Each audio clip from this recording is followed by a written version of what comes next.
영상 하단 더보기란 클릭하시면 간편하게 참여하실 수 있는 링크도 남겨놓을 거니까 이 링크 클릭하셔서 무료 정보방 입장하시기 바라겠습니다. 네, 안녕하세요. 주도현입니다. 오늘 3월 7일 목요일이고요. 오늘도 리플 같이 한번 살펴보도록 하겠습니다. 자, 최근 리플은 비트코인의 흐름에 따라서 이 추세를 거스르지 않고 함께 움직이고 있는 모습을 보여주고 있습니다. 자, 이틀 전에 비트코인이 한화로는 9,700만 원, 달러로는 69,000달러를 찍고 내려오면서 신고가를 경신을 했습니다. 다만 이렇게 신고가를 경신한 이후에는 급격한 매도세로 인해서 이 상승분을 반납하고 내려오는 또 급락이 연이어서 나왔었죠. 그렇기 때문에 리플도 이 음봉이 뜬 날 상승력을 보여주다가 윗꼬리를 남기고 조정을 받은 걸 확인할 수가 있는 겁니다. 다만 비트코인이 이렇게 하락을 만들어냄으로써 미결제 약정을 정리하고 이 선물 시장에서 45억 달러라는 롱 포지션을 강제 청산하게 됐고 하루 만에 반등에 성공하면서 다시 9,300만 원 위로 위치하고 있는 걸 확인할 수가 있습니다. 그래서 어제 리플도 아래 꼬리를 남기고 끌어올린 게 함께 확인이 되는 거죠.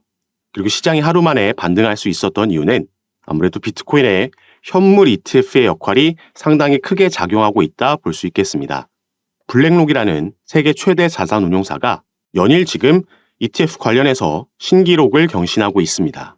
어제 날짜로 블랙록은 비트코인을 10,000개 이상 매입하면서 일일 최고 매입량 기록을 또 한 번 경신한 거죠. ETF가 이렇게 흥행하다 보니까 비트코인도 빠르게 조정을 멈추고 반등하는 모습을 확인할 수 있었던 겁니다. 그리고 리플 같은 경우에도 작년부터 이어졌던 이 파란색으로 제가 표시해놨던 하락 추세 채널을 최근에는 확실하게 벗어난 모습 확인할 수가 있죠. 이전에도 2번 채널 상단을 벗어나는 움직임을 가져갔었지만 이 당시에는 상단을 벗어났다가 다시 들어오는 트랩이 발생을 했던 거고요. 트랩이 발생하게 되면 통상적으로 반대편 채널까지 이렇게 이동한다 말씀을 드렸습니다. 그래서 최근 2월 달의 흐름도 중요했던 게 또다시 트랩이 발생하게 되면 벗어났다가 다시 채널 안으로 들어오면서 하락세가 이어지게 되면 반대편 채널까지 이동할 수 있기 때문에 이 부분을 트랩이 아닌 이전 채널을 무효화시키면서 다시 채널 안으로 들어오지 않고 지지를 받고 추가 상승력을 만들어내면서 이렇게 새로운 추세를 형성할 수 있을지 지켜봐야 된다 말씀을 드렸고요. 이제는 확실하게 이 부분이 확인이 되고 있는 겁니다. 그리고 최근 이 초록색 단기 이평선 라인이 빨간색 장기 이평선 라인 위로 올라오는 교차되면서 나오는 골든 크로스까지 형성이 됐기 때문에 확실한 추세 반전을 만들 수 있었던 거고 당분간은 3월 말까지는 이 비트코인의 흐름에 따라서 시장 추세와 함께 움직일 거라 예상되고 있습니다. 자, 리플이 개별적으로 움직일 때에는 그리고 이전에도 작년 10월도 그렇고 7월도 그렇고 유의미한 상승력을 보여줬을 때에는 항상 이 소송 관련된 이슈가 있었습니다. 작년 7월에 약식 재판 끝나고 판결문이 나오고 나서 또 10월 달에는 SEC가 여기에 대한 중간 항소 요청을 기각당하고 나서는 한동안 스케줄이 없었는데 이제 다시 한번 정식 재판으로 진행되는 소송 스케줄이 시작이 된 거죠. 그런데 이 부분이 기존 스케줄대로라면 2월 12일까지 양측이 이 구제 관련된 서류를 법원에 제출했어야 합니다. 구제라는 건 작년 약식재판 판결문에서 나왔던 이 부분 판결, 기관에게 판매된 XRP는 증권이고 개인에게 판매된 XRP는 증권이 아니다. 이렇게 부분 판결이 나왔는데 바로 이 기관 판매에 대한 부분, 이 부분은 증권이란 결론이 나왔기 때문에 SEC와 리플은 벌금 합의를 해야 되는 상황인 거고 여기에 대한 관련 서류를 2월 12일까지 제출했어야 했죠. 여기에 대해서 리플은 이 기한을 연기 요청했고 이게 받아들여지면서 2월 20일까지 양측이 모두 서류 제출을 완료했습니다. 리플은 여기에 추가로 SEC가 요청했고 또 법원이 승인했던 XRP 판매 수익 자료 그리고 최근 2년간의 재무제표까지 함께 제출을 했고 이제 다음 일정은 3월 13일까지 플레인티프 SEC에서 이 구제 관련된 서류를 작성해서 제출을 해야 되는 거였고 여기에 대한 답변을 4월 12일에 디펜던트인 리플이 내놓고 또 4월 29일에는 SEC가 답변서를 내놓으면서 마무리되는 일정이었는데 자, 이부 뒤에 있는 이 스케줄들도 연기가 됐습니다. 최근 SEC가 법원에 요청한 서류고요. 여기에 내용을 함께 보시면 기존에 3월 13일이었던 SEC가 제출해야 됐던 이 기한을 22일로 연기 요청했고 따라서 리플의 제출 기한도 4월 12일에서 4월 22일로 마지막 답변서는 4월 29일에서 5월 6일로 연기가 됐습니다. 그래서 3월 22일까지는 SEC가 서류를 작성하는 기간이고 관련 스케줄이 예정되어 있지 않기 때문에 시장 추세에 따라서 리플도 함께 움직이겠다 말씀을 드렸던 거고요. 이 소송 관련 내용들은 기한에 맞춰서 새롭게 업데이트되는 이슈가 있을 때마다 제가 가장 빠르게 카톡방에서 공유해 드리면서 상황을 말씀드리고 또 시장은 여기에 어떻게 반응하는지 우리가 가져가야 되는 스탠스, 타점과 비중 전략은 어떻게 되는지 공유해 드리면서 함께 매매를 진행할 예정입니다. 이런 부분 받아보시면서 여러분들 투자 판단에 참고하시면 좋을 것 같고 다만 리플은 이 소송 이슈 외에도 우리가 충분히 기대해 볼 수 있을 만한 상승 재료가 또 한 가지 남아있다 보여지고 있습니다. 그리고 이렇게 예상해 볼 수 있는 긍정적으로 전망해 볼 수 있는 그 근거들도 여럿 이미 나왔기 때문에 지금부터는 여기에 대해서도 함께 살펴보면서 설명드리도록 하겠습니다. 오늘 말씀드릴 이 내용이 이미 XRP를 보유하고 계신 분들, 리플에 투자하고 계신 분들 뿐만 아니라 신규 투자를 고려하고 계신 분들께도 분명히 도움이 될 만한 내용이니까요. 여러분들께서는 오늘 영상 꼭 끝까지 시청해 주시고 그 전에 밑에 있는 구독과 좋아요 버튼도 한 번씩만 눌러주시면 제가 이렇게 영상 제작하는 데에 큰 힘이 된다라는 점 먼저 말씀드리고 바로 이 내용 같이 한번 살펴보도록 하겠습니다. 자, 리플은 2월 초에 미국 내에서 다시 송금 사업을 재개하겠다라는 발표를 했고요. 그 후 일주일 만에 스탠다드 커스티디언 트러스트라는 미국 내에서 정부의 인가를 받은 암호화폐 수탁 업체를 인수했다라는 발표를 했습니다. 자, 리플은 2020년도 12월 달에 SEC에서 미국의 증권거래위원회에서 처음 리플의 소송을 제기하고 나서 미국 내 사업을 철수할 수밖에 없었고 그래서 많은 거래소에서도 상장 폐지되는 악재가 잇따라 나왔습니다. 이 이후부터는 리플의 대부분의 수익은 미국 외에서 발생을 했었고 그래서 비교적 최근까지도 리플이 본사를 유럽이나 두바이 쪽으로 옮길 수도 있다. 유럽의 영국이나 아일랜드에 이런 부분을 실제로 알아보고 있다라는 뉴스들도 나왔습니다. 그런데 2월 달 들어서면서 미국 내 사업을 재개하겠다라는 발표를 한 거고 실제로 그런 움직임을 가져갔다라는 거죠. 자, 그러면은 리플이 왜 이 시점에서 어떤 걸 믿고 다시 미국으로 돌아와서 사업을 재개하려는 건지 이 부분이 오늘 말씀드릴 중요 포인트가 되겠습니다. 자, 리플 관련해서 최근 이런 소식이 전해졌습니다. 코인뉴스를 비롯한 국내 매체에서는 크게 다뤄지지 않았기 때문에 속보로도 전달되지 않았기 때문에 모르시는 분들이 많으신데 자, 코인베이스라는 미국의 암호화폐 거래소에 리플이 이 선물 시장에 새롭게 상장이 됐습니다. 현물 같은 경우에는 작년에 약시 재판이 끝난 이후에 다시 재상장이 이미 됐었지만 자, 선물 시장에는 처음으로 새롭게 상장이 된 거죠. 자, 여기서 리플과 코인베이스의 관계를 간략하게 말씀드리자면 자, 미국에는 이 디지털 커런시 그룹이라는 DCG가 있죠.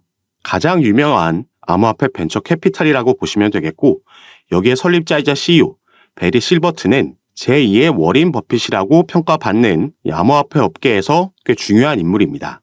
자, 이 DCG에서 바로 방금 살펴본 코인베이스를 자회사로 소유하고 있고요. 또 이 DCG는 리플의 지분을 보유하고 있는 기업입니다.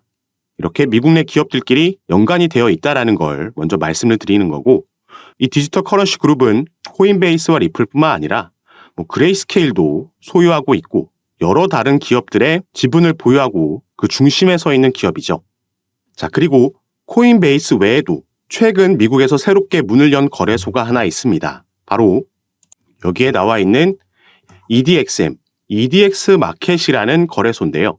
이 거래소는 피델리티를 비롯한 미국 뉴욕 월가의 대형 기업들이 함께 만든 거래소라고 보시면 되겠고 이 거래소에서는 개인들이 아닌 기관들만 거래를 할 수 있게 되어 있습니다.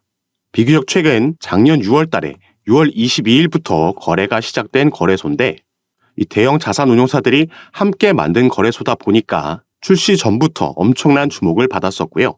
이 EDX 마켓이 출범할 당시에 상장이 되고 거래가 가능했던 코인들은 이렇게 단 4개의 코인만 있었습니다. 자, 비트코인, 이더리움, 라이트코인, 그리고 비트코인 캐시 이렇게 4개의 코인만 거래가 가능했었는데 자, 이 중 비트코인 캐시는 작년 11월 달에 상장 폐지가 됐죠. 그래서 당시에 떠돌던 루머가 바로 EDX 마켓에서 비트코인 캐시가 상장 폐지됨에 따라서 그 비어있는 자리에 리플이 추가될 수도 있다라는 루머가 돌고 있었습니다. 다만 이 부분은 실제로 진행되지는 않았고 당시에 그렇기 때문에 시간이 지남에 따라 조금 이 루머가 수그러든 모습을 보이고 있는데, 자, 그런데 코인베이스에서 이 리플을 선물 시장에 신규 상장했다라고 조금 전에 말씀을 드렸죠. 이게 얼마 전인 2월 23일 날 이런 일이 있었던 거고요. 그래서 우리가 코인베이스의 홈페이지에 가서 이 선물 시장 쪽을 살펴보면, 자, 이 영구 선물 시장 쪽에는 상장되어 있는 코인들이 많지 않고요. 그래서 밑에서 이 소개되어 있는 코인들을 보면 단 4개의 코인밖에 없습니다. 자, 이 코인들은 비트코인, 이더리움, 라이트코인, 그리고 최근 추가된 바로 리플의 XRP죠. 자, 위에 3개의 코인, 방금 우리가 살펴본 코인들이죠. 바로 이 EDX 마켓에 이제 비트코인 캐시가 상장 폐지되고 나서 남아있는 3개의 코인들입니다. 비트코인, 이더리움, 라이트코인. 지금 이런 연관성이 보이고 있는 거고요. 미국의 증권거래위원회 위원장 이 게리 갠슬러라는 인물도 작년에 이러한 발언을 했습니다. 자, 비트코인, 이더리움, 라이트코인, 비트코인 캐시는 증권 여부를 장담하기 어렵다. 이렇게 발언을 한 거죠. 자, 이 4개의 코인도 아까 우리가 살펴봤던 EDX 마켓이 출범할 당시에 상장되어 있던 그 4개의 코인들입니다. 그리고 현재는 우리가 살펴봤듯이 비트코인 캐시는 상장 폐지가 된 거고, 바로 이 자리에 리플의 XRP가 상장될 수 있다라는 전망을 해보고 있는 거죠. 리플이 계획을 바꾸면서 미국 내 다시 돌아오겠다, 미국 내 사업을 재개하겠다 발표했던 그 배경에는 여러 미국의 대형 기관들, 당장 EDX 마켓에도 피델리티를 비롯한 기관 투자자들이 대거 함께하고 있고, 또 DCG, 여기에 코인베이스까지 전부 미국 내 대형 기업들이죠. 리플과 하나같이 연관성이 있는 기업들이고, 그래서 우리가 기사나 속보에서 많이 찾아볼 수 있는 뉴스가 리플의 시세는 하락하고 있지만 이런 저점대마다 고래들, 기관 투자자들은 매집한다라는 기사를 많이 볼 수 있었던 겁니다. 당연히 이 기관 투자자들은 이러한 주요 내용들이 오피셜하게 뉴스로 발표되기 전에 미리 그 소식을 알 수밖에 없겠죠. 그래서 우리가 다른 코인들에서도 볼 수 있는 게 갑자기 급등하는 코인들이 있는데 왜 오르지 하고 몇 시간 뒤나 다음 날에 이 코인이 어느 거래소에 새롭게 신규 상장된다라는 속보가 그때서야 뜨는 거 많이 경험해 보셔서 아실 겁니다. 그리고 지금 SEC와 진행하고 있는 소송 같은 경우에도 리플에게 불리할 게 전혀 없는 상황입니다. 최근 이 소송 관련 이슈로는 이 SEC의 책임 변호사가 리플과 코인베이스의 소송을 담당하고 있던 암호화폐 소송부서 책임자 이 라단 스튜어트가 SEC를 떠났다는 소식이 전해졌고요. 그러면서 화이트앤케이스라는 최근 피델리티가 비트코인 ETF 서류를 제출할 때 여기에 자문을 제공한 로펌에 새롭게 이직을 하게 됐다는 소식이 전해졌습니다. 그리고 직접적으로 SEC와 리플이 벌이고 있는 소송 외에도 제가 이전 영상들에서 말씀드렸던 지금 SEC 내에서 진행되고 있는 이 조사 결과에 따라서, 이 조사라는 건 2021년도에 인파워 오버사이트가 SEC를 상대로 소송을 제기했던 전직 SEC 관리들이 리플과 XRP에 대한 편견을 가지고 있다는 주장, 여기에 대한 조사가 진행되고 있는 거고요. OIG가 이 수사를 진행하고 있는 여기서 불법 행위를 발견하게 되면 SEC는 항소 계획을 종료할 수 있으며 당연히 이건 리플에게 호재로 작용을 할 겁니다. 이것뿐만 아니라 함께 진행되고 있는 SEC와 코인베이스의 소송에서 코인베이스는 현재 SEC가 미국 암호화폐 거래소를 규제할 법적 권한이 없다라고 주장하면서 기각 신청서 모션 투 디스미스를 제기를 한 상황입니다. 그리고 이 부분은 언제든지 법원 판결이 지금 나올 수 있는 상황인 거죠. 이 소송을 관장하고 있는 판사는 이미 양측의 구두 변론까지 다 들은 상황입니다. 이 두 가지 변수 모두 리플에게 긍정적으로 작용할 수 있는 부분이고, 또 올해는 미 대선까지 있기 때문에 이 이후에는 SEC 위원장 게리 갠슬러는 상당히 높은 확률로 교체될 가능성이 있다라고 보여주고 있죠. 그리고 오늘 중점적으로 살펴본 이 EDXM 상장 이슈도 어마어마한 호재로 작용할 수 있습니다. 그래서 이 당시에 작년 6월 달에 EDX 마켓이 출범됐을 때 여기에 상장돼 있던 4개의 코인 당연히 엄청난 상승력 보여줬고요. 지금은 상장 폐지됐지만 이 4개의 코인 중 하나였던 비트코인 캐시는 단기간 안에 무려 이 당시에 200% 상승하는 모습을 보여줬습니다. 자, 리플이 만약에 여기에 상장되게 되면 당연히 비트코인 캐시보다 코인 시장에서는 시장의 주목을 많이 받고 상징적인 코인이 있기 때문에 지금은 우리가 상상도 할 수 없는 급등하는 모양새도 충분히 나올 수 있다 보여지는 부분이죠. 그래서 제가 당연히 새롭게 나오는 소송 소식들도 카톡방에서 빠르게 전달해 드릴 거고, 이 부분은 이제 3월 13일이 되면 최근 제출한 서류들이 공개가 될 예정인데 이 부분 외에도 관련된 다른 움직임도 업데이트해드리고 공유해드리면서 함께 매집을 진행해 나갈 겁니다. 이런 부분 제가 카톡방에서 전부 무료로 공유해드리고 있으니까 여러분들께서도 이런 정보들 받아보시고 투자 판단에 참고하셔서 매매 진행하시면 더욱 좋을 것 같습니다. 그리고 카톡방에서는 오늘 살펴본 리플뿐만 아니라 다른 이슈가 있는 코인들 마찬가지로 상담 도와드리면서 타점과 비중을 공유해드리고 함께 매매 진행하고 있으니까 여러분들께서도 이런 부분 받아보시면서 조금 더 전략적으로 안전하게 함께 투자하실 수 있었으면 좋겠습니다. 자, 카톡방에 참여하시는 방법은요. 영상 밑에 더보기란 클릭하시면 간편하게 참여하실 수 있게 제가 링크를 남겨놨습니다. 여러분께서 지금 영상을 핸드폰으로 시청하고 계시다면 가장 위에 있는 링크 클릭하시면 저에게 문자 보내실 수 있도록 자동으로 화면이 전환이 될 거고요. 여러분들께서는 전송 버튼만 눌러주시면 제가 이 문자를 확인하는 대로 순차적으로 연락드려서 카톡방 초대를 도와드릴 거고, 또 문자 전송이 힘드시거나 컴퓨터로 영상을 시청하고 계시다면 그 밑에 있는 링크로도 참여가 가능하십니다. 여러분께서 편하신 방식으로 연락 주셔서 제가 드리는 정보들 타점과 비중 받아보시면서 투자 판단에 참고하시고 매매 진행하시면 더욱 좋을 것 같습니다. 자, 그럼 오늘 내용이 여러분들께 도움이 되셨으면 하는 바람으로 영상 마무리하도록 할 거고요. 저는 다시 카톡방에서 여러분들 대응 도와드리고 상담 도와드리면서 찾아뵙도록 하겠습니다. 감사합니다.